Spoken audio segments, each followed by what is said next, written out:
जय हिंद साथियों। स्वागत है आपका क्वालिटी एजुकेशन के इस बेहतरीन learning and life changing YouTube platform पर।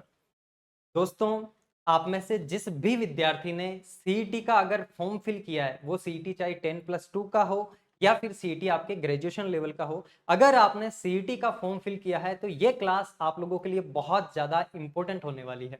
अच्छा, इंपॉर्टेंट क्यों होने वाली है साथियों? क्योंकि इस क्लास के अंदर हम ऐसे बिंदुओं के ऊपर चर्चा करने वाले हैं जो बिंदु आपके हर एक एग्जाम में आगे काम आने वाले हैं, और अगर आपने सीईटी का फॉर्म फिल किया है तब तो आपके लिए ये बहुत ही ज्यादा इंपॉर्टेंट हो जाएंगे।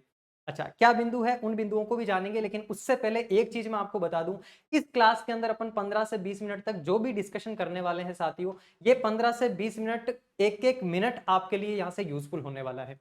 क्यों? क्योंकि साथियों, इस क्लास के अंदर हम बेसिकली चर्चा करने वाले हैं इन महत्वपूर्ण बिंदुओं के ऊपर। कौन कौन से महत्वपूर्ण बिंदु है? पहला बिंदु है आपका कि सीईटी की जो 4 शिफ्ट हुई है, उन चारों शिफ्ट में से किस शिफ्ट में किस विषय से आपके कितने सवाल पूछे गए हैं। ये चीज जानना आपके लिए क्यों आवश्यक है साथियों? क्योंकि सीईटी का ये जो एग्जाम है आपका अधीनस्थ बोर्ड ने कंडक्ट करवाया, और अधीनस्थ बोर्ड आगे आपके सीईटी 10+2, पटवारी, वीडियो जैसी बहुत सारी भर्तियां करवाने वाला है।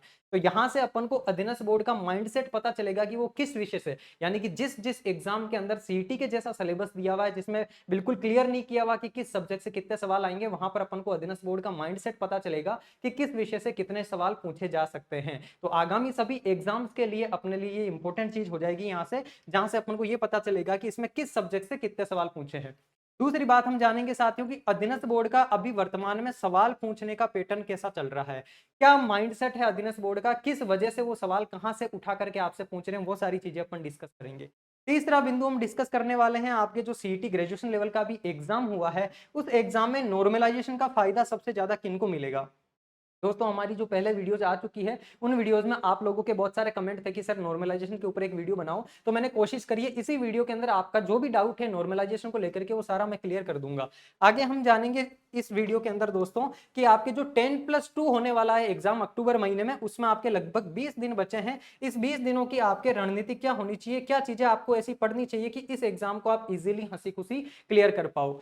उसके बाद हम जानेंगे कि अधीनस्थ बोर्ड की आगामी कौन कौन सी भर्तियां हैं, जिन भर्तियों के लिए आपको पहले से तैयार रहना है, और उन भर्तियों के लिए आपकी क्या रणनीति होनी चाहिए, क्या स्ट्रेटजी होनी चाहिए, किस प्रकार से आपको उनकी तैयारी करनी चाहिए। और सबसे लास्ट में इस बिंदु पर डिस्कस करेंगे साथियों की क्वालिटी एजुकेशन स्पेशली आप लोगों के लिए इस यूट्यूब चैनल पर क्या क्या चीजें करवाने वाला है। ठीक है साथियों, तो ये सारी चीजें आज की क्लास के अंदर अपन डिस्कशन करेंगे। इस क्लास को मात्र 15 से 20 मिनट या 30 मिनट की ये क्लास होगी। इस क्लास को जिस विद्यार्थी ने पूरा देख लिया, वो लास्ट में जाते टाइम थैंक यू ही बोल के जाएगा कि सर आपने हमें बहुत ही महत्वपूर्ण जानकारी यहां से दी है। अच्छा, इस क्लास को शुरू करने से पहले साथियों, मैं आप सभी लोगों का तहे दिल से, दिल की अनंत गहराइयों से धन्यवाद करना चाहता हूं। अच्छा, ये धन्यवाद क्यों? क्योंकि साथियों, मैंने हाल ही में पढ़ाना शुरू किया है नरेंद्र जी सर के सानिध्य के अंदर। मेरी जो पहली क्लास आई थी यूट्यूब के ऊपर, मेरी जो पहली ऑफिशियल लॉन्चिंग हुई थी, वो करंट अफेयर्स की क्लास के थ्रू हुई थी। आपकी ये जो करंट अफेयर्स की क्लास थी, और इस क्लास में नरेंद्र सर ने मेरी ऑफिशियली लॉन्चिंग करी थी इस यूट्यूब चैनल पर। और इस क्लास को साथियों आप लोगों ने इतना ज्यादा प्यार दिया, लगभग 5 दिनों के अंदर 82,000 विद्यार्थियों ने इस क्लास को पढ़ा है। और आप सबका कमेंट बॉक्स के अंदर जो प्यार मिला था साथियों, उस प्यार को देख करके मैं खुद भाव विभोर हो गया। हालांकि मुझे उम्मीद नहीं थी इतनी, क्योंकि मैंने मेरी तरफ से बेस्ट कंटेंट तैयार करने की कोशिश की। हालांकि ये मेरा पहला ही प्रयास था जब मैं आप लोगों के लिए एक ऑथेंटिक और बहुत ही शानदार कंटेंट लेकर के आना चाह रहा था। और उस कंटेंट को आप लोगों ने इतना सारा प्यार दिया साथियों कि आपके इस प्यार और सपोर्ट ने मुझे मजबूर कर दिया है कि अब मैं रेगुलर आप लोगों के लिए ऐसे ही क्लासेस लेकर आता रहूंगा। तो ये एक ग्रेटफुलनेस थी आप सभी लोगों के लिए, और इस प्यार और सपोर्ट के लिए आप लोगों का दिल से बहुत बहुत धन्यवाद। चलो ठीक है, तो अब आगे अपन डिस्कस करते हैं साथियों। आज की जो अपनी क्लास का सबसे पहला बिंदु है कि सीईटी की जो 4 शिफ्ट हुई है, इन चारों शिफ्ट में किस विषय से आपके कितने सवाल आए हैं। ज्यादा टाइम लूंगा नहीं आपका, मुझे पता है अभी आपके सामने और भी बहुत सारे एग्जाम्स है, तो मैक्सिमम 30 मिनट आप मान के चलो। 30 मिनट के अंदर अंदर ये सारे बिंदु हम बहुत बेहतरीन तरीके से डिस्कस कर लेंगे, और यहां से बहुत सारी इंपॉर्टेंट चीजें आप लेके जाओगे। देखो साथियों, सीईटी की जो 4 शिफ्ट हुई है, इसमें से किस विषय से कितने प्रश्न आए हैं। ये टोटल मैंने आपके शिफ्ट इधर काउंट करी है, शिफ्ट 1, 2, 3 और 4, और इधर लिखे हैं आपके सामने subject Hindi, English, maths, reasoning, computer science, current affairs. Rajasthan की हिस्ट्री और कल्चर को मैंने एक ही साथ लिया साथियों इसके अंदर, और राजस्थान की आपकी जो ज्योग्राफी और इकोनॉमिक्स है इसको एक साथ लिया है। इंडियन ज्योग्राफी और इंडिया की इकोनॉमिक्स, और इंडिया की हिस्ट्री, वर्ल्ड की हिस्ट्री, और राजस्थान और इंडिया की पॉलिटी। इस तरीके से मैंने सब्जेक्ट्स को डिवाइड करा है इसके अंदर। अगर आप लोग चाहोगे पर्टिकुलर जानना कि सर हिस्ट्री में से कितने सवाल आए, कल्चर में से कितने सवाल आए, वो चीज बताओ, तो वो भी आप मुझे कमेंट बॉक्स के अंदर बता देना। इसकी मैंने कंप्लीट फाइल तैयार कर रखी है ये तक कि किस सब्जेक्ट में से किस टॉपिक से आपके कितने सवाल पूछे गए हैं। तो वो इंपॉर्टेंट टॉपिक भी आप जानना चाहते हो तो कमेंट बॉक्स में मुझे बता देना, मैं वो पूरी की पूरी फाइल जो है आपको अपने टेलीग्राम चैनल पर अवेलेबल करवा दूंगा। हालांकि यूट्यूब पर ऐसा कंटेंट आपको कहीं मिलता नहीं है साथियों, क्योंकि इन चीजों को तैयार करने के अंदर बहुत एफर्ट लगता है, बहुत मेहनत लगती है ना। तो चलो देखो, अपन सबसे पहले जान लेते हैं शिफ्ट 1 के अंदर साथियों अपने हिंदी से देखो 14 सवाल आए हैं, शिफ्ट 2 से 15 सवाल आए हैं, शिफ्ट 3 में 13 आए हैं, और शिफ्ट 4 में 16 आए हैं। लगभग हर शिफ्ट के अंदर साथियों आपके 14 से लेकर के 16 सवाल इक्विवेलेंट पूछे जा रहे हैं हर शिफ्ट के अंदर। यानी कि हिंदी अपने आप में मोस्ट इंपॉर्टेंट हो जाता है आपके हर एग्जाम में। जिस भी एग्जाम में हिंदी मेंशन किया हुआ है, किन किन टॉपिक से सवाल पूछे गए हैं, वो चीज मैं आपको फाइल अवेलेबल करवा दूंगा। और अगर आप लोग चाहोगे तो उसके ऊपर मैं अलग से एक वीडियो भी लेकर के आ जाऊंगा कि किन टॉपिक्स को आपको कितना बेहतरीन तरीके से और कहां से किस तरीके से तैयार करना है। चलो, इसके अलावा इंग्लिश के अंदर साथियों हर शिफ्ट में 13 13 15 13, यानी कि लगभग 13 से लेकर 15 का एवरेज हर शिफ्ट के अंदर आपके रहा है। इंग्लिश से भी आपके एक अच्छा खासा वेटेज जो है एग्जाम के अंदर पूछा गया है। देखो, मैथ्स और रीजनिंग अगर इन दोनों को मिला ले में साथियों, तो इनमें 20 से लेकर के 22 सवाल दोनों को मिला करके हर शिफ्ट के अंदर आपके पूछे जा रहे हैं, जिनमें मैथ्स का वेटेज हर एग्जाम में कम देखने को मिला है, और रीजनिंग के सवाल जो है आपके ज्यादा पूछे गए हैं। 15 12 15 14 इस तरीके से आपसे सवाल पूछे गए हैं। और रीजनिंग के अंदर भी साथियों लगभग सारी की सारी रीजनिंग ही इन्होंने कवर कर ली है। मैथ्स के अंदर तो कुछ चुनिंदा टॉपिक से आपके जैसे सिंपल इंटरेस्ट, कंपाउंड इंटरेस्ट के, या अनुपात समानुपात के, परसेंटेज के कुछ चुनिंदा टॉपिक से आपके सवाल पूछे हैं, लेकिन रीजनिंग इन्होंने लगभग सारी ही कवर कर ली है। अगला देखो, कंप्यूटर अपने आप में बहुत ज्यादा इंपॉर्टेंट हो जाता है साथियों, क्योंकि कंप्यूटर से भी हर शिफ्ट के अंदर 8 6 9 9 मतलब लगभग 8 से लेकर के 9 सवाल हर शिफ्ट के अंदर इसमें से भी पूछे गए। अगला है आपका साइंस। देखो, साइंस तो बहुत ही ज्यादा इंपॉर्टेंट है साथियों आप लोगों के लिए। और साइंस के लिए आपको करना क्या है, कहीं पर भी आपको भटकने की जरूरत नहीं है। आगे आप चाहे किसी भी एग्जाम की तैयारी कर रहे हो, साइंस का जो भी कंटेंट होगा आपको इसी चैनल पर, क्वालिटी एजुकेशन के चैनल पर फ्री ऑफ कॉस्ट मिल जाएगा। अच्छा देखो, साइंस में से 12 11 10 और 10 लगभग इस तरीके से सवाल आपके हर शिफ्ट के अंदर पूछे गए। यानी साइंस भी अपना आप में साथियों लगभग 8 से 9% का वेटेज अकेली लेकर के बैठी है। देखो, सब्जेक्ट मैंने इसी तरीके से रखे हैं जो अपना आप में है। हिंदी इंग्लिश का सब्जेक्ट हो गया आपके, मैथ रीजनिंग हो गया, फिर कंप्यूटर हो गया, फिर साइंस हो गया, और करंट अफेयर्स हो गया। अब देखो, करंट अफेयर के फर्स्ट शिफ्ट में 9 सवाल, सेकंड में 6, थर्ड में 6, और फोर्थ शिफ्ट में भी 7 सवाल पूछे गए। ये जो सवाल है साथियों में, ये प्योर करंट अफेयर्स के मैंने आपके निकाले।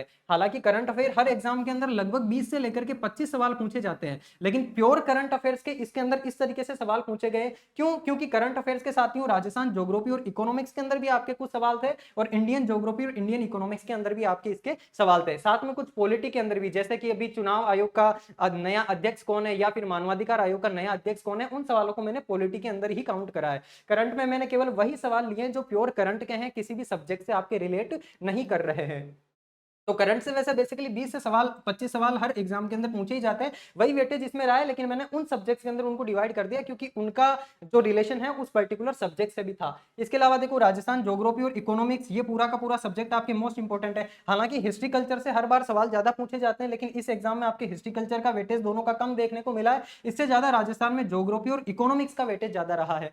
इसके अलावा आपके इंडियन ज्योग्राफी और इंडियन इकोनॉमिक्स भी इक्विवेलेंट इंपॉर्टेंट रही है साथियों। इंडिया का पोर्शन राजस्थान के एग्जाम्स में वैसे ज्यादा पूछा जाता नहीं है, लेकिन इस सीईटी के अंदर इन्होंने पैटर्न चेंज कर दिया, और इंडिया की पॉलिटी भी ली है साथियों, और इंडिया की ज्योग्राफी, इकोनॉमिक्स और इंडिया की हिस्ट्री भी। इनसे इक्विवेलेंट आपके लगभग 30 to 40% जो मैटर है पूरा का पूरा इंडिया से आपके पूछा गया है। इसके अलावा वर्ल्ड हिस्ट्री के भी एक दो सवाल देखने को मिले हैं, तो मैंने इंडिया हिस्ट्री और वर्ल्ड हिस्ट्री दोनों को कंबाइन में इसके अंदर काउंट करा है। 8 11 9 12 इस तरीके से सवाल पूछे गए। आप इनको काउंट करोगे यहां से लेकर यहां तक, ये आपके सारे के सारे 150 सवाल है साथियों। इन 150 प्रश्नों को मैंने इस तरीके से डिवाइड करा है, जो जो आपके सब्जेक्ट से रिलेवेंट है। इसके लिए भी मैंने हमारे सब्जेक्ट एक्सपर्ट्स की भी हेल्प ली है, और कंप्लीटली आपको इसका डिटेल के अंदर फाइल चाहिए, वो भी मैं आपको टेलीग्राम पे अवेलेबल करवा दूंगा।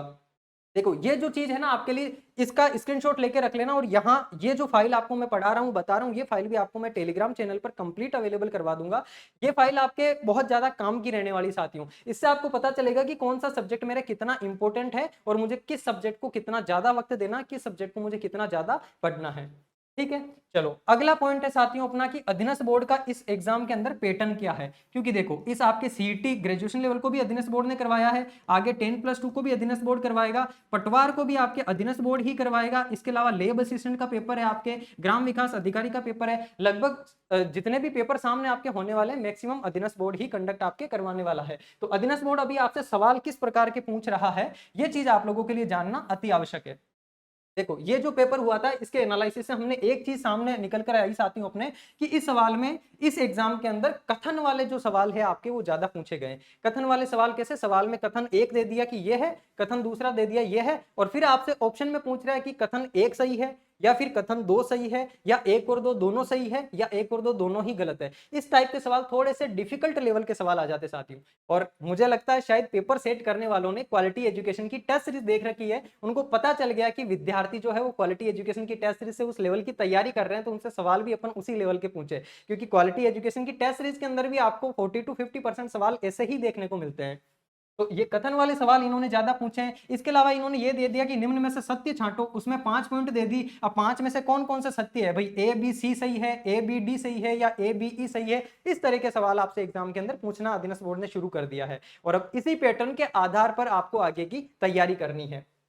इसके लिए इसके अलावा देखो और ऐसे सवाल भी पूछे कि असत्य बताओ, यानी कि कौन सा इनमें से सत्य नहीं है। हालांकि ये पैटर्न पहले भी पूछता है अधीनस्थ बोर्ड, लेकिन इस बार इन्होंने इसके अंदर और भी थोड़ी सी डिफिकल्टी डाल दी है। जैसे 4 ऑप्शन दे दिए, इन 4 ऑप्शन में से बताओ एक तो असत्य कौन सा है। उसके नीचे और ऑप्शन दे दिए कि 1 और 2, उसके बाद में 2 और 3, 1 2 3, यानी कि उस सवाल को आपके जो है साथियों इन्होंने एमसीक्यू टाइप का बना दिया, केवल ऑब्जेक्टिव नहीं मल्टीपल चॉइस क्वेश्चन बना दिया उसको, कि आपको एक नहीं मल्टीपल चॉइस करनी है। और ऐसे सवाल तब ही विद्यार्थी सोल्व कर पाता है अगर विद्यार्थियों को कंप्लीट उस टॉपिक का नॉलेज है ना। तो अधीनस्थ बोर्ड आपसे कहना चाह रहा है कि संभल जाओ अब तुम। अब सोच लो मैं सीईटी जैसे केवल एलिजिबिलिटी टेस्ट के अंदर भी ऐसे सवाल तुमसे पूछ सकता हूं, तो पटवारी और वीडियो जैसे जो ग्रेजुएशन लेवल के आपके एग्जाम होंगे उनके अंदर कैसे सवाल पूछूंगा।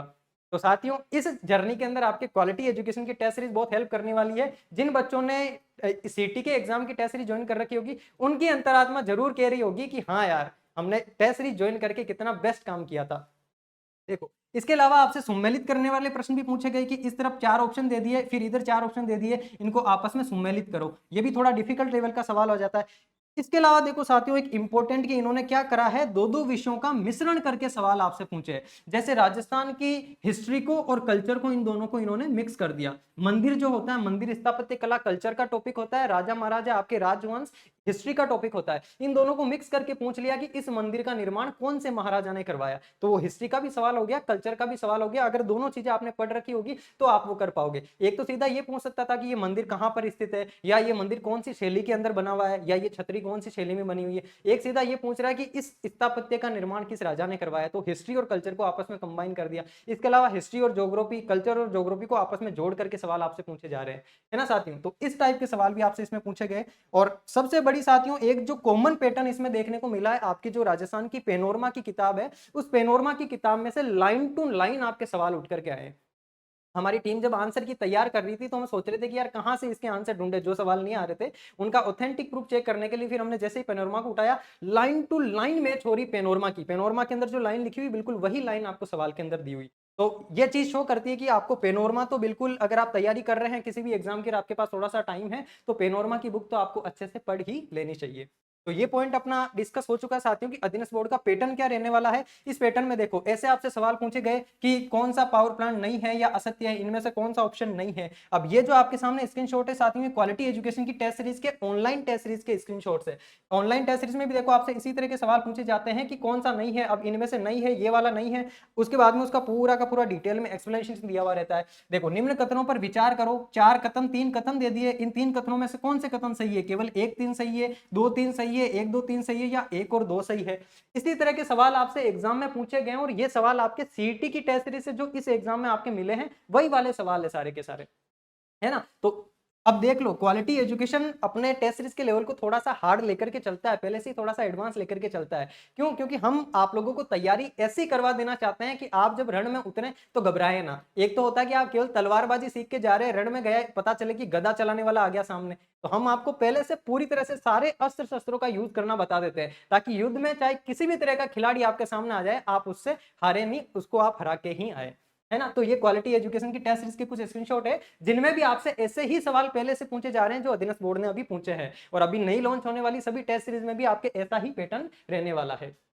अब देखो साथियों, अपन आगे डिस्कस करते हैं कि नॉर्मलाइजेशन का फायदा जो है वो ज्यादा किसको मिलने वाला है। हालांकि आपने इस चीज के ऊपर यूट्यूब पर और बहुत सारे वीडियो देख चुके होंगे आप लोग अभी तक, लेकिन मैं आपके सामने एक ऑथेंटिक चीज लेके आया हूं साथियों। अपने जो बोर्ड के अध्यक्ष है आलोक राज जी, उन्होंने जब जब सीईटी का पेपर हुआ अपने ट्विटर हैंडल के ऊपर ये मैसेज डाला कि आप लोग बताओ कौन कौन से मतलब पेपर का लेवल कैसा था, हार्ड था, इजी था, मीडियम था या बहुत ज्यादा इजी था। इस तरह के 4 ऑप्शन उन्होंने दे करके क्या करवाया, पोल करवाया। हालांकि इस पोल के अंदर लगभग 21,000 बच्चों ने पार्टिसिपेट किया, इसमें देखो 23,000 बच्चों ने पार्टिसिपेट किया, इसमें 18,000 और इसमें लगभग आपके 21,000 लोगों ने पार्टिसिपेट किया। हालांकि जो पढ़ने वाले बच्चे होते हैं वो ट्विटर इतना ज्यादा यूज नहीं करते हैं, लेकिन ये जिन लोगों ने वोटिंग करी है, इस वोटिंग के बिहाफ पे अपन देख सकते हैं साथियों कि ये जो आलोक राज जी ये कैसे डिसाइड करेंगे, इसको इनको कैसे पता चलेगा, क्योंकि नॉर्मलाइजेशन के अंदर तो फॉर्मूला बोर्ड ही लगाने वाला आपका, और बोर्ड किस बिहाफ पे लगाएगा। इन्होंने जो ट्वीट करा है मोस्ट प्रोबेबली चांसेस ज्यादा है कि इन्होंने जो ट्वीट के ऊपर इनके पास रिजल्ट आया उस रिजल्ट के बिहाफ पे उस शिफ्ट को ये ज्यादा फायदा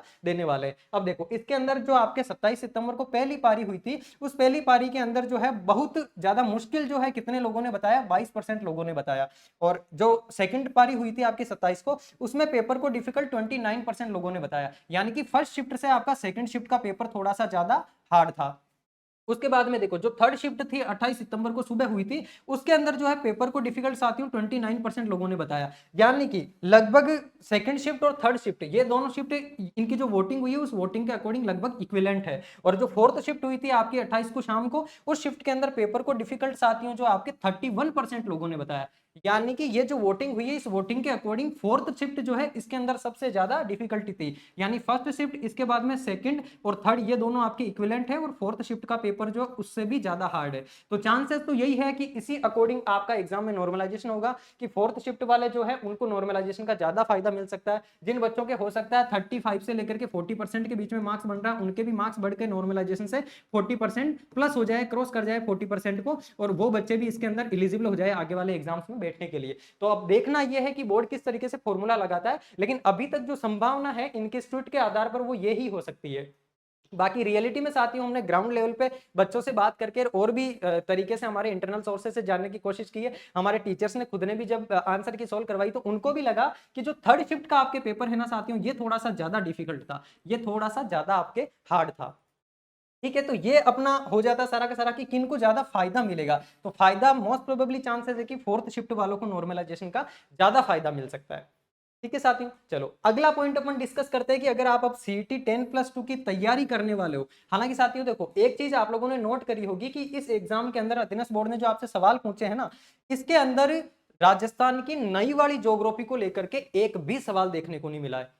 क्योंकि विद्यार्थी काफी लंबे टाइम से इस चीज से परेशान हो रखे थे कि सर नई ज्योग्राफी कहां से पढ़े, कहां से पढ़े। मैं लाइब्रेरीज के अंदर देखता हूँ बहुत सारे बच्चे नई ज्योग्राफी की किताबें लाके उनके रट्टे मार रहे हैं, उनको पढ़ रहे हैं, लेकिन अभी तक ऑथेंटिक प्रूफ क्योंकि कुछ भी नहीं आया है गवर्नमेंट की तरफ से कि कितने जिले हो गए। नई जो समिति बनाई गई थी उस समिति की रिपोर्ट अभी तक ऑफिशियली रूप से जारी नहीं हुई है। तो जब तक आपके मार्केट के अंदर राजस्थान गवर्नमेंट की जो किताबें है वो नहीं आ जाती है, तब तक आपको पुरानी वाली ज्योग्राफी ही पढ़ के चलनी है। और हम आपको हमेशा से कहते आ रहे हैं कि आप पुरानी वाली ज्योग्राफी ही पढ़ के चलो। अगर आपको राजस्थान ज्योग्राफी में जिलों के चेंजेस की वजह से कोई सवाल पूछा जाएगा तो केवल इतना सा सवाल आपसे पूछा जा सकता है कि कौन से जिले को तोड़ के कौन सा जिला बनाया गया, या कौन से संभाग के अंदर किस संभाग से जिले को मिलाया गया, जो आपके एक स्टैटिक पोर्शन बन चुका है।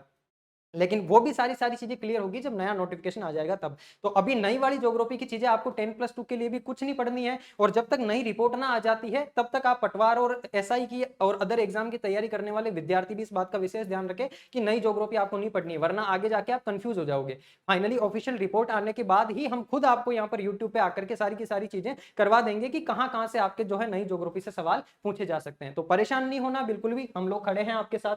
चलो आगे देखते हैं। अब जो 10+2 की तैयारी करने वाले विद्यार्थी हैं उन विद्यार्थियों के लिए क्या रणनीति उनको रखनी चाहिए। क्योंकि देखो साथियों आपके पास लास्ट के केवल और केवल 20 दिन बचे हैं। इन 20 दिनों के अंदर आपको क्या करना है और क्या नहीं करना है। मैं बात करूंगा उन विद्यार्थियों के ऊपर जिन्होंने सिलेबस को लगभग कवर कर लिया है।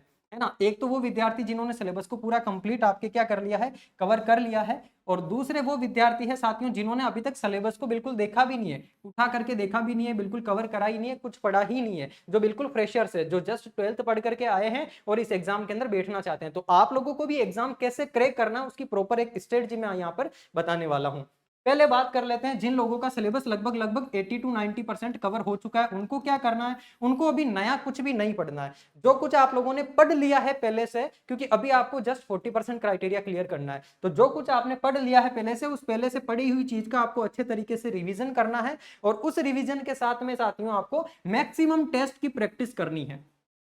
चाहे आप कोई सी भी टेस्ट सीरीज ज्वाइन कर लो, ऐसी टेस्ट सीरीज जिसके अंदर आपको कंप्लीट एक्सप्लेनेशन भी मिल जाए। सवाल पढ़ा आपने, उस सवाल के 4 ऑप्शन का आपको एक्सप्लेनेशन भी मिल जाए। तो जितने ज्यादा, क्योंकि देखो अगर आपने पढ़ रखा है पहले से, तो आपको खुद को एग्जामिन करना है कि मैंने जो पढ़ लिया है वो मुझे कितना आता है, कितना मुझे याद है, उसे मैं कितना अप्लाई कर पा रहा हूं। तो उसके लिए आपको टेस्ट सीरीज की प्रैक्टिस करना जरूरी है। अब ये टेस्ट की प्रैक्टिस आप कहीं से भी कर सकते हैं। हालांकि क्वालिटी एजुकेशन की जो टेस्ट सीरीज आपको मिली हुई है, ग्रेजुएशन वाले विद्यार्थियों को 10+2 की टेस्ट सीरीज बिल्कुल फ्री ऑफ कॉस्ट मिली हुई है, जिन्होंने ग्रेजुएशन की टेस्ट सीरीज ले रखी थी। और बाकी सभी विद्यार्थियों के लिए भी उसमें लास्ट के 5 जो टेस्ट है ना साथियों, वो फ्री ऑफ कॉस्ट करे हुए आपके। तो एटलीस्ट और कुछ नहीं, आप ये क्वालिटी एजुकेशन के 5 टेस्ट की प्रैक्टिस तो कर ही लेना।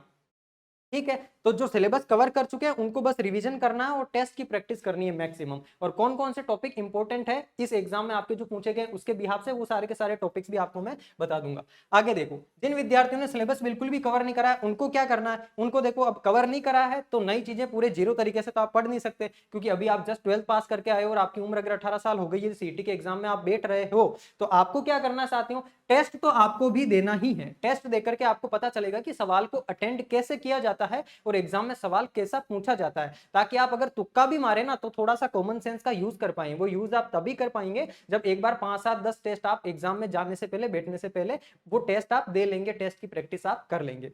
अच्छा, उसके अलावा आपको क्या करना है, सिलेक्टेड टॉपिक्स को पढ़ना चाहती हूँ। कौन कौन से सिलेक्टेड टॉपिक्स, अभी अधीनस्थ बोर्ड ने सीटी में जो सवाल पूछे उसके बिहाफ पे जो जो इंपॉर्टेंट टॉपिक्स है आपके सामने। एक तो देखो, भारत का जो नीति आयोग है, इस नीति आयोग से हर शिफ्ट के अंदर आपके सवाल पूछा गया है। किसी में पूछ ले रहे नीति आयोग के अध्यक्ष कौन है, किसी में पूछ ले रहे हैं उसकी स्थापना कब हुई है, किसी में पूछ ले रहा अब तक उसके कितने अध्यक्ष रह चुके हैं, है ना। तो नीति आयोग जो है ये भारत के अंदर जो योजनाओं का क्रियान्वयन करने का काम करता है, नई नीतियां बनाने का काम करता है। इस नीति आयोग को आपको कंप्लीट पढ़ लेना है, जिसकी स्थापना आपकी 2015 में हुई थी, और अध्यक्ष कौन होते हैं, प्रधानमंत्री होते हैं।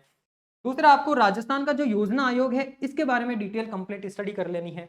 अगला, आपको जितनी भी नई नियुक्तियां हुई है, चाहे राजस्थान गवर्नमेंट के अंदर मानवाधिकार आयोग के अध्यक्ष बने हैं, या आपके नए राज्यपाल नियुक्त हुए हैं, या आपके सूचना आयोग के कोई नए अध्यक्ष बने हैं, तो वो सारी की सारी जो नई नियुक्तियां हुई है भारत और राजस्थान के अंदर, वो भी आप अच्छे से एक बार देख जाना, क्योंकि इन टॉपिक से साथियों 100% चांसेस है कि 2 या 3 सवाल आपके पूछे ही पूछे जाएंगे।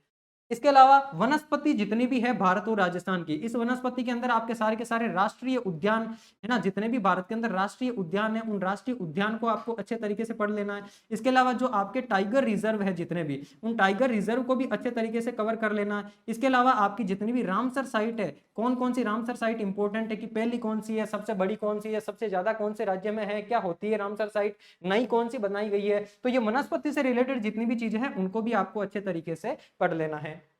इसके अलावा जितनी भी क्रांतियां होती है, नीली क्रांति, पीली क्रांति, श्वेत क्रांति, उन सारी क्रांतियों से भी इस एग्जाम में हर शिफ्ट के अंदर सवाल पूछा गया। मतलब कि एग्जामिनर जो पेपर सेट करने वाला उसके दिमाग में बैठ चुका है कि मुझे क्रांति से 1 या 2 सवाल तो देने ही देना है। और जिन लोगों ने ग्रेजुएशन लेवल का पेपर सेट करा है, हो सकता है वही लोग इसका पेपर सेट करें या उसी पैटर्न के आधार पर सेट करें, तो आपको इन टॉपिक से सवाल एग्जाम में देखने को मिलेंगे ही मिलेंगे। अच्छा, इसके अलावा साथियों विज्ञान से, जैसे कि मैंने आपको बताया कि आपके लगभग 10 से लेकर के 12 सवाल हर एग्जाम के हर शिफ्ट के अंदर विज्ञान के पूछे ही पूछे गए। तो अब इसमें जो विज्ञान है आपकी उस लेवल की नहीं पूछी जाएगी। हालांकि जो सीटी ग्रेजुएशन वाला उसमें तो आपको थोड़ी सी एडवांस लेवल की साइंस पूछी गई, जिसमें प्रतिरोधों का भी पूछ लिया था आपको। तो इसके अंदर जो है विज्ञान इतनी ज्यादा हाई लेवल की नहीं पूछी जाएगी, केवल आपको 10th लेवल की जो है सामान्य विज्ञान पूछी जाएगी, अगर सामान्य किताब आपने पढ़ रखी तो भी। बाकी इस विज्ञान के लिए और आप कुछ ना भी पढ़ो तो अपने यूट्यूब चैनल पर 100 जो टॉप इंपॉर्टेंट क्वेश्चंस है, चारों ऑप्शन के इलेबोरेशन के साथ में पूरी की पूरी साइंस को कवर करने की कोशिश करेंगे, और आपके सामने एक ऐसा वीडियो हम लेकर के आ जाएंगे जिसमें कंप्लीट आपको सारी की सारी चीजें विज्ञान से संबंधित जो भी होगी, चाहे वो फिजिक्स है, केमिस्ट्री है, बायो है, दैनिक विज्ञान है, वो सारे के सारे प्रश्न आपको इसी यूट्यूब चैनल पर हम सॉल्व करवा देंगे। अगर आप चाहते हो कि हाँ आपको वो चीजें करवानी है, मुझे कमेंट बॉक्स में बताना जरूर। क्योंकि देखिए साथियों, हम लोग कब मेहनत करेंगे आप लोगों के लिए, जब आप हमें बताओगे, जब हमें पता चलेगा कि आप लोगों को सच में हम जो कंटेंट आपको प्रोवाइड करवा रहे हैं क्वालिटी कंटेंट, उस क्वालिटी कंटेंट की नीड है। आप लोग अगर उन चीजों को अप्रिशिएट करोगे तो हम आप लोगों के लिए अभी जितनी मेहनत कर रहे हैं उससे 2 गुना एफर्ट लगा के, ज्यादा मेहनत करके आप लोगों के लिए कंटेंट हम लेकर के आएंगे। तो मुझे कमेंट बॉक्स में एक बार बताना जरूर कि आपको इसके ऊपर क्लासेस चाहिए क्या, या और कौन कौन से टॉपिक्स ऐसे हैं जो आपको राजस्थान में कहीं नहीं मिल रहे हैं, या आपने नहीं पढ़ रखे हैं, आपको समझ नहीं आ रहे हैं और आप उन टॉपिक्स को कवर करना चाहते हो। वो चीजें भी मुझे आप जो है कमेंट बॉक्स के अंदर बता देना। मैं कोशिश करूंगा मेरी पूरी टीम को लगा करके कि जितने भी हमारे टीचर्स है, सब्जेक्ट के एक्सपर्ट्स है, वो आपके सामने ऐसा कंटेंट लेकर के आए। ठीक है साथियों, तो कमेंट बॉक्स में मुझे बताना जरूर। बाकी ये वाली क्लास तो आपको अपने इस यूट्यूब चैनल पर देखने को मिल जाएगी। तो ये 10+2 की कंप्लीट रणनीति है। अच्छा, जिन लोगों ने सिलेबस कवर कर रखा है वो भी इन टॉपिक्स को तो देख ही जाना एक बार। हो सकता है आप लोगों ने इनमें से टॉपिक छोड़ दिए हो। अच्छा, इसके अलावा आप लोग अगर कोई सजेशन देना चाहते हो कि सर ये वाला टॉपिक भी इंपॉर्टेंट था, हो सकता है कोई चीज मेरे से छूट गई हो, वो भी मुझे कमेंट बॉक्स में बता देना। वो वाले टॉपिक्स भी मैं आपको जो है अभी यूट्यूब चैनल के ऊपर उसके जो जो टॉप एमसीक्यूज बन सकते हैं अधीनस्थ बोर्ड के एग्जाम पैटर्न के अकॉर्डिंग, वो एमसीक्यूज इसी यूट्यूब चैनल पर आपको सॉल्व करवा देंगे।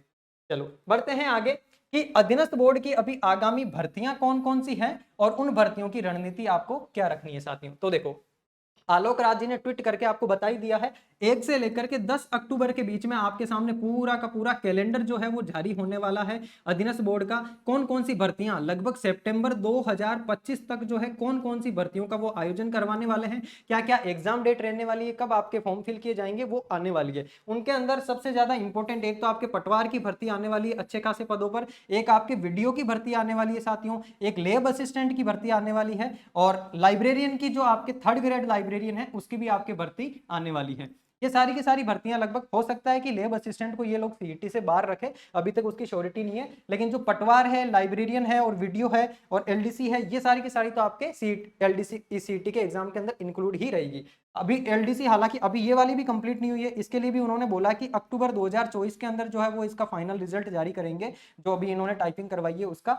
तो इस वाली एलडीसी टाइपिंग अभी करवाई नहीं है, टाइपिंग करवाएंगे अक्टूबर 2024 तक, तो वो लिस्ट जारी करेंगे, ये रिजल्ट अभी रिटर्न का जो है ये जारी करके वो टाइपिंग करवाएंगे उनकी। तो एलडीसी के आने की संभावना थोड़ी सी कम है। बाकी ये लाइब्रेरियन की 100% भर्ती आपके आएगी, पटवार की आएगी, वीडियो की आएगी, लैब असिस्टेंट की भी। देखो लैब असिस्टेंट 10+2 वाला विद्यार्थी दे सकता है, जिसके भी पास 12th के अंदर फिजिक्स, केमिस्ट्री, मैथ्स या फिर बायो थी, वो विद्यार्थी लैब असिस्टेंट की भर्ती जो है इसके अंदर पार्टिसिपेट कर सकता है, बशर्ते बस आपकी उम्र जो है वो 18 साल होनी चाहिए। इसके अंदर आपके फिजिक्स, केमिस्ट्री, बायो पूछा जाएगा आपसे, साथ में राजस्थान का जीके पूछा जाएगा, तो इसकी भी तैयारी हम अपने यूट्यूब चैनल पर आपको करवा देंगे। इसके अलावा एक जेल प्रेरी की भी आपके भर्ती जो है आने वाली है। तो ये वो इंपॉर्टेंट भर्तियां साथियों, इनमें से आप कोई सी भी एक भर्ती पकड़ लो। मैं तो आपको कहूंगा इनकी रणनीति क्या रखनी है आपको। देखो लगभग लगभग हर भर्ती के अंदर, लाइब्रेरियन के अंदर थोड़ा सा डिफरेंट आपको देखने को मिल सकता है, क्योंकि इसमें पर्टिकुलर लाइब्रेरियन के जो सब्जेक्ट्स है वो पढ़ने पड़ते हैं, और इसके लिए आपको लाइब्रेरियन के अंदर डिप्लोमा या डिग्री भी होना चाहिए, है ना, तभी आप लाइब्रेरियन का फॉर्म भर सकते हैं। बाकी चाहे वीडियो है, चाहे लैब असिस्टेंट है, चाहे पटवार है, ये वो सभी बच्चे दे सकते हैं जो अभी सीईटी के अंदर एलिजिबल थे। इसके लिए बस आपको अलग से डिप्लोमा चाहिए, ये वाला एग्जाम भी कोई सा भी बच्चा दे सकता है। तो आपको करना क्या साथियों, इनमें सबसे बड़ी जो भर्ती है, सबसे ज्यादा जो सिलेबस है वो पटवार का है। पटवार को आपके मिनी आरएस के नाम से भी जाना जाता है ना। पटवार को क्या कहा जाता है, मिनी आरएस कहा जाता है। यानी आरएस का जितना भी सिलेबस है ना परी का, वो सारा का सारा पटवार के अंदर इन्होंने इंक्लूड कर रखा है, लगभग संपूर्ण जीके, जिसमें इंडिया की history, geography, polity, culture, economics, current affair सारा है, राजस्थान की भी history, geography, polity, culture, economics सारा है, मैथ, रीजनिंग है, हिंदी, इंग्लिश है, साइंस है, कंप्यूटर है, लगभग कुछ भी नहीं छोड़ा इन्होंने, पटवार में सब कुछ कवर कर लिया है। तो जो भी विद्यार्थी सोच रहा है कि मुझे 2025 के अंदर सिलेक्शन लेना है एनी हाउ, सबसे पहला काम तो आपको यह करना है कि इस चैनल को सब्सक्राइब करके बेल आइकन दबा लेना है, ताकि इस चैनल पे जो कोई भी नया वीडियो आए उसकी सूचना आपको मिल जाए। और साथियों, क्वालिटी एजुकेशन, जैसा कि नाम क्वालिटी एजुकेशन है, आपको कंटेंट भी क्वालिटी वाला ही मिलेगा, जो आपके एग्जाम में 100% आपकी हेल्प करेगा ही करेगा। बिल्कुल फालतू की कोई बकवास नहीं मिलेगी आपको यहाँ पे, केवल और केवल क्वालिटी कंटेंट मिलेगा। तो 2025 में जिनको भी गवर्नमेंट जॉब लेनी है ना साथियों, गवर्नमेंट जॉब लेने का सपना है 2025 में, वो अभी मेरी राय आप लोगों के लिए यह है कि आप पटवारी का जो सिलेबस है, जिनकी ग्रेजुएशन हो चुकी है, उसको प्रॉपर तरीके से फॉलो करना स्टार्ट कर दो। पटवारी की टेस्ट सीरीज ज्वाइन करके उस टेस्ट के सिलेबस के अकॉर्डिंग, शेड्यूल के अकॉर्डिंग आप जो है अपनी तैयारी अभी से शुरू कर दो, क्योंकि पटवारी का एग्जाम मान के चलो सितंबर 2025 से पहले पहले हो जाएगा। तो जो भी विद्यार्थी पहले पटवारी दे चुके हैं, लंबे टाइम से पढ़ते आ रहे हैं और देना चाहते हैं, वो भी टेस्ट सीरीज के अकॉर्डिंग सिलेबस को फॉलो करना शुरू कर दो, क्योंकि अभी बोर्ड ने अपना पैटर्न चेंज कर दिया, तो नए पैटर्न के अकॉर्डिंग आपको तैयारी करनी पड़ेगी, क्योंकि अभी कथन वाले, सुमेलित वाले, असत्य वाले सवाल ज्यादा पूछे जा रहे हैं। उन सवालों की प्रैक्टिस आपको करनी पड़ेगी। उनके लिए टॉपिक का डीप नॉलेज आपको होना जरूरी है, और वो डीप नॉलेज तभी हो पाएगा जब आप लंबी सिटिंग करोगे, एक जगह बैठ करके टॉपिक को अच्छे तरीके से कवर करोगे क्वालिटी कंटेंट के साथ में। ठीक है साथियों, तो इसकी जो रणनीति है, इसके ऊपर मैं अलग से एक और वीडियो लेके आ जाऊंगा। जैसे ही पटवार की भर्ती आएगी, पटवार की भर्ती की कैसे तैयारी करनी है, कौन कौन से टॉपिक्स आपके लिए इंपॉर्टेंट रहने वाले हैं, किस किस टॉपिक को आपको कहां से पढ़ना है, कैसे कैसे सवालों की आपको प्रैक्टिस करनी है, वो सारी चीजें इस चैनल पर रेगुलर आपको मिलती रहेगी। इसलिए इसको सब्सक्राइब करके रख लेना, बहुत इंपॉर्टेंट कंटेंट आपको यहाँ पर मिलेगा। चलो, तो ये अपना टॉपिक कवर होता है कि आगामी भर्तियां कौन कौन सी है। तो ये सारी की सारी वो भर्तियां हैं जिनमें से आप चाहे किसी की भी तैयारी कर रहे हो। अगर साइंस के विद्यार्थी हो, लैब असिस्टेंट की करनी है, तो भी अभी जब तक भर्ती नहीं आ जाती, आप राजस्थान के जीके का पोर्शन तो अच्छे तरीके से कवर कर ही लो, क्योंकि राजस्थान का जीके फिर बाद में आपसे कवर हो नहीं पाएगा। इसमें राजस्थान की history, geography, polity, culture, economics, current affair, सारी की सारी चीजें आती है। तो अभी आप बेसिकली एक तो कल्चर राजस्थान की और ज्योग्राफी भले अभी आप मत पढ़ो, राजस्थान की कल्चर और हिस्ट्री के अंदर भी आप ज्यादातर मॉडर्न हिस्ट्री और कुछ मिडाइवल हिस्ट्री का पोर्शन ये अच्छे तरीके से कवर करो, और एंशिएंट हिस्ट्री में जो आपकी सभ्यताएं होती है, वो सभ्यताएं अच्छे तरीके से पढ़ लो। इसके अलावा आप क्या पढ़ सकते हो, राजस्थान की इकोनॉमी पढ़ सकते हो, आर्थिक समीक्षा, क्योंकि लेबर सेशन का पेपर मोस्ट प्रोबेबली चांसेस है सितंबर 2025 से पहले पहले हो जाएगा, और तब तक आपके आर्थिक समीक्षा जो है अभी 2023-24 की आई है, यही वाली आपसे पूछी जाएगी। मतलब 2022-23 की जो आर्थिक समीक्षा थी, अभी 2024 में जारी हुई है, उसी में से सवाल आपसे पूछे जाएंगे। तो आर्थिक समीक्षा को अच्छे से पढ़ लेना, उसमें राजस्थान की इकोनॉमी लगभग लगभग आपके कवर हो जाएगी। ठीक है साथियों, अब सबसे लास्ट में अपन बात कर लेते हैं कि आपकी क्वालिटी एजुकेशन के क्या क्या एफर्ट्स आप लोगों के लिए रहने वाले हैं। ये जो 2025 में गवर्नमेंट जॉब पाने का आपका सपना है, उस सपने को पूरा करने में क्वालिटी एजुकेशन में और हमारी टीम आपकी क्या सहायता करने वाले हैं।